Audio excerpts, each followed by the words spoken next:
இன்னைக்கு திரும்பவும் ஒரு நம்பர் கேக்கோட தான் வந்திருக்கேன். யூஸ்வலாக நம்பர் கேக் ஆர்டர் வந்துச்சுன்னா கொஞ்சம் டென்ஷனாக இருக்கும். பட் இது வந்துட்டு பிரச்சனை இல்லை. ஃபர்ஸ்ட் கேக்கை வந்துட்டு சர்க்கிளில் தான் ரெடி பண்ணி எடுத்திருக்கேன். இனிமே இதை வந்துட்டு நம்பராக மாற்றணும்.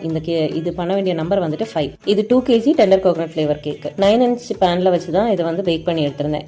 இந்த சர்க்கிளாக இருக்கிறத இந்த வீடியோவில் இருக்கிற மாதிரியே கட் பண்ணி அதை வந்துட்டு சிம்பிளாகவே 5 ஆட்டு மாற்றிடலாம். ஸ்கொயர் ஷேப்பில் பேக் பண்ணி எடுத்ததுக்கு அப்புறமாவும் இந்த மாதிரி நம்பரில் மாற்றலாம். பட் எனக்கு வந்துட்டு இந்த மெத்தட் ரொம்ப ஈஸியாக இருக்குது. சர்க்கிளில் இருந்து நம்ம சேஞ்ச் பண்ணும்போது இதில் வந்து எந்த ஒரு வேஸ்டேஜுமே வராது. மோஸ்ட்டாக இந்த மாதிரி நம்பர் கேக் எல்லாம் பண்ணும்போது நமக்கு போர்டு வந்து கொஞ்சம் பெருசாக இருக்கிறது நல்லது. இந்த 2 kg நம்பர் கேக் பண்ணுறதுக்கு நான் எடுத்திருக்க போர்டு வந்துட்டு 5 kg கேக் பண்ணக்கூடிய போர்டு எடுத்திருக்கேன்.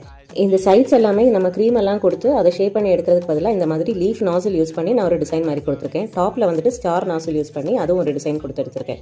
இது மாதிரி டிசைன் எல்லாம் கொடுக்கும்போது நமக்கு டைம் வந்துட்டு ரொம்ப எடுக்காது. ரொம்ப சிம்பிளாகவே கேக்கை வந்து ஃபினிஷ் பண்ணிடலாம்.